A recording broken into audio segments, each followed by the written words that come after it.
So hello guys, आपको मधु Gupta channel पे एक बार फिर से स्वागत है। जेईई मेन 2025 चैप्टर का नाम है सॉल्यूशन और सेम कॉन्सेप्ट से मैं तीसरा क्वेश्चन सोल्व कर रहा हूँ जेईई मेन 2025 का ही, ठीक है ना। तो पॉइंट ये है, the observed and normal molar masses of compound MX2 आर, ऑब्जर्व्ड और नॉर्मल मासेस दे रखे हैं MX2 के, और आपसे the percent degree of ionization of MX2 पूछिए, वो भी परसेंट में पूछिए। ये परसेंट है ना, ये डॉट को कुछ मत समझ लेना, परसेंट में आपसे ये वैल्यू पूछिए, ठीक है। अब यार वांट ऑफ फैक्टर के एनसीईआरटी में 3 फॉर्मूले दे रखे हैं। पहले फॉर्मूला मोल से शुरुआत करता हूं मैं, तो ये होता है एक्चुअल मोल्स, एक्चुअल बोल लो या एक्सपेरिमेंटल बोल लो, ठीक है ना। मैं इसको एक्चुअल ऑब्लिक एक्सपेरिमेंटल, दोनों का मतलब एक ही है, experimental moles divide by theoretical moles, theoretical moles of solute, और यहां पे भी आप क्या लिखें, ऑफ सॉल्यूट।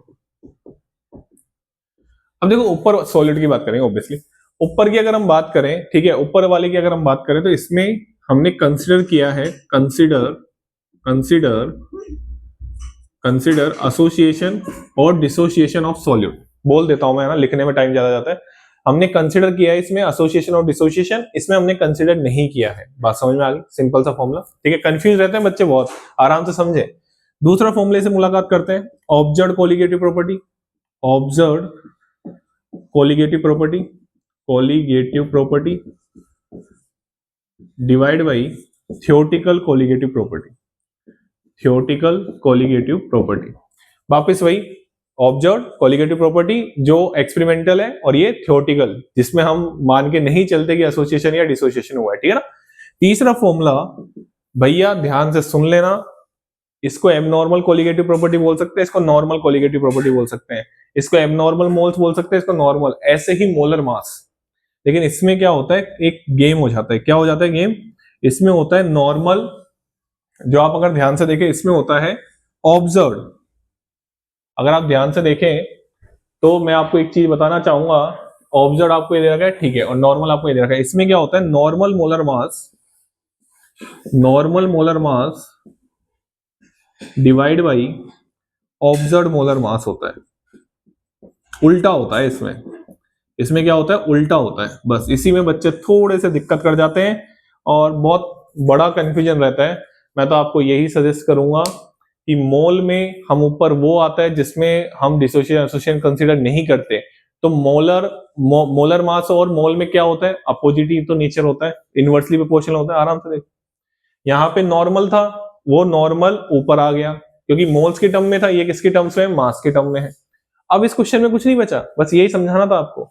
बस ये ध्यान रखना, इसमें एबनॉर्मल मोलर मास नीचे आता है। ये ऑब्जर्व बोल, अरे यार इसके बहुत नाम है यार, इसको ऑब्जर्व बोल लो, एबनॉर्मल बोल लो, कुछ भी बोल, इसको एक्चुअल बोल, सॉरी इसको थ्योरेटिकल बोल लो, कुछ भी बोल लो, इसको आप एक्चुअल भी बोल सकते हैं, कोई टेंशन वाली बात नहीं है, ठीक है ना। चलिए अब मैं इस क्वेश्चन पे आगे बढ़ रहा हूं, और इस क्वेश्चन में कुछ भी अब नहीं बचा है, जैसे आपको पता लग जाएगा।